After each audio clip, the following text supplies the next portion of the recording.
सोचो, एक आदमी जो खुद पुलिस यूनिफॉर्म पहनता था, जिसका काम लोगों की रक्षा करना था, वही आदमी धीरे धीरे इंडिया के सबसे डेंजरस सीरियल किलर्स में से एक बन गया।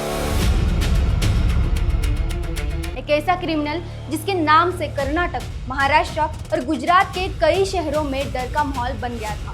और सबसे शॉकिंग बात, वो पुलिस की कस्टडी से एक या दो बार नहीं बल्कि 3 अलग अलग बार फरार हुआ है।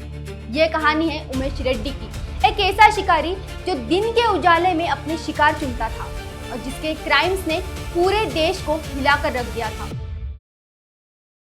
उमेश रेड्डी का जन्म 1969 में कर्नाटक के चित्रदुर्ग डिस्ट्रिक्ट में एक छोटे से गांव में हुआ था। किसी को अंदाजा भी नहीं था कि आगे चलकर यह आदमी इतना खतरनाक क्रिमिनल बनेगा। कॉलेज में उसकी selection central reserve police force यानी सीआरपीएफ में हो गई। फैमिली और गांव वालों को लगा कि लड़का जिंदगी में कुछ बड़ा करेगा, लेकिन यहीं से उसके अंधेरे सफर की शुरुआत हुई। जम्मू कश्मीर में पोस्टिंग के दौरान उसने अपने ही कमांडेंट की बेटी के साथ रेप करने की कोशिश की, लेकिन ये क्राइम फेल हो गया और पकड़े जाने के डर से वो वहां से भाग गया। लेकिन हैरानी की बात ये थी कि इतने बड़े इंसिडेंट के बाद भी वो सिस्टम की गलतियों का फायदा उठाकर Karnataka district arm reserve police में नौकरी हासिल करने में सफल हो गया। किसी को उसके पुराने रिकॉर्ड का पता ही नहीं था और उसके पास पुलिस ट्रेनिंग भी थी और पुलिस सिस्टम को अंदर से समझने का एक्सपीरियंस भी। ये कॉम्बिनेशन बहुत खतरनाक साबित होने वाला था। 1996 के आसपास उसने अपने सीरियल क्राइम्स की शुरुआत की। उसका तरीका बहुत ही कैलकुलेटेड था। वो अक्सर सुबह 11 बजे से दोपहर 3 बजे के बीच घरों में जाता। उसे पता था कि इस वक्त ज्यादातर मर्द काम पर होते हैं और घर में सिर्फ औरतें होती हैं। वो दरवाजा खटखटाता, कभी पानी मांगने के बहाने, कभी एड्रेस पूछने के बहाने, और जैसे ही अंदर घुसने का मौका मिलता सब कुछ बदल जाता। चाकू दिखाकर वो महिला को डराता, कपड़े उतरवाने पर मजबूर करता, उन्हें बांध देता और फिर उनके साथ रेप करता। कई विक्टिम्स को वो गला दबाकर बेहोश कर देता था। क्राइम के बाद वो ज्वेलरी चुरा लेता था ताकि पुलिस को लगे कि ये एक रॉबरी है, लेकिन असल सच उससे कई ज्यादा खौफनाक था। उसकी एक अजीब और डिस्टर्बिंग ऑब्सेशन थी। वो विक्टिम्स के अंडरगारमेंट्स अपने साथ ले जाता था। पुलिस ने कई बार जब उसे अरेस्ट किया तो पता चला कि वो खुद भी औरतों के अंडरगारमेंट्स अपने कपड़ों के अंदर पहनकर घूमता था। ये बात इन्वेस्टिगेटर्स को भी शॉक कर देती थी। नवंबर 1996 में उसने एक स्कूल गर्ल पर अटैक करने की कोशिश की, लेकिन लड़की ने हिम्मत दिखाई। उसने पत्थर मारकर उमेश को रोक दिया और वहां से भाग निकली। ये उमेश के लिए एक फेल्यूर था। इन्वेस्टिगेशन शुरू हुई और जनवरी 1997 में एक अजीब इंसिडेंट हुआ। रिपब्लिक डे परेड के दौरान उसकी पहली विक्टिम ने उसे पहचान लिया। बस वही मूवमेंट उसकी पहली गिरफ्तारी का कारण बना।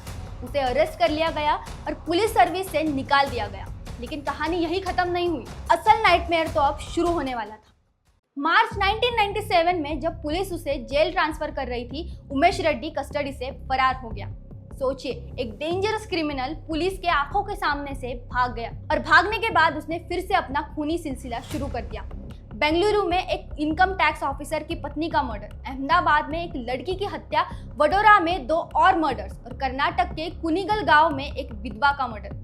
पुलिस के लिए वो एक नाइटमेयर बन चुका था। जुलाई 1997 में पुलिस ने उसे वुमेन्स अंडरगारमेंट्स चोरी करने के केस में पकड़ लिया। उसके कमरे से अंडरगारमेंट्स से भरी एक बोरी मिली, लेकिन हैरानी की बात ये थी कि अरेस्ट के सिर्फ 24 घंटे के अंदर ही वो फिर से पुलिस कस्टडी से भाग निकला।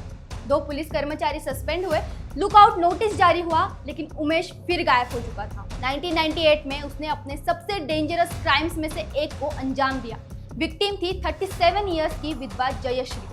उमेश ने उनके घर में घुसकर उसके साथ रेप और मर्डर किया।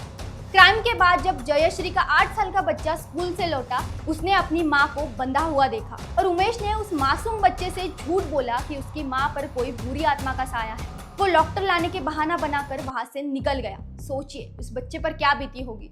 यह इंसिडेंट आज भी कर्नाटक की सबसे हॉरिफाइंग क्रिमिनल केसेस में से एक माना जाता है। इसी क्राइम के बाद एक और महिला पर अटैक करते वक्त लोगों ने उसे रंगे हाथे पकड़ लिया।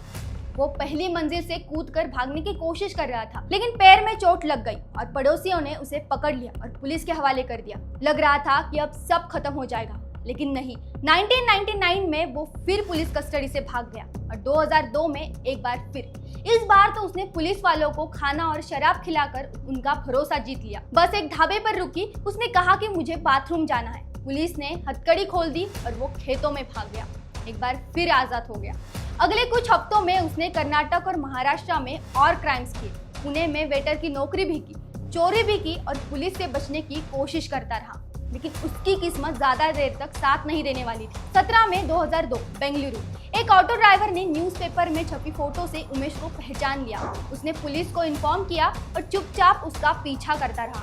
कुछ देर बाद पुलिस ने उमेश रेड्डी को गिरफ्तार कर लिया। जब उसका सामान चेक किया गया तो पुलिस हैरान रह गई। उसके बैग में से महिलाओं के अंडरगारमेंट्स और कपड़ों का पूरा कलेक्शन मिला। ब्रास, पैंटी, साड़ीज, नाइटीज, सब कुछ। ये उसके ऑब्सेशन का एक और सबूत था। लंबे ट्रायल के बाद उमेश रेड्डी को 9 केसेस में दोषी ठहराया गया। जयश्री रेप और मर्डर केस में उसे डेथ सेंटेंस मिली, जिसे हाई कोर्ट और सुप्रीम कोर्ट ने भी बरकरार रखा। लेकिन सालों की लीगल लड़ाई के बाद 2022 में सुप्रीम कोर्ट ने उसकी फांसी को लाइफ इम्प्रिजनमेंट में बदल दिया।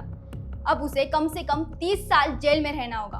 2023 में उसने अपनी बीमार मां से मिलने के लिए पैरोल मांगी, लेकिन कोर्ट ने पब्लिक सेफ्टी का हवाला देते हुए उसकी रिक्वेस्ट रिजेक्ट कर दी। आज उमेश रेड्डी जेल में है, लेकिन उसका नाम इंडिया के सबसे खौफनाक सीरियल किलर्स और प्रेडेटर्स में गिना जाता है।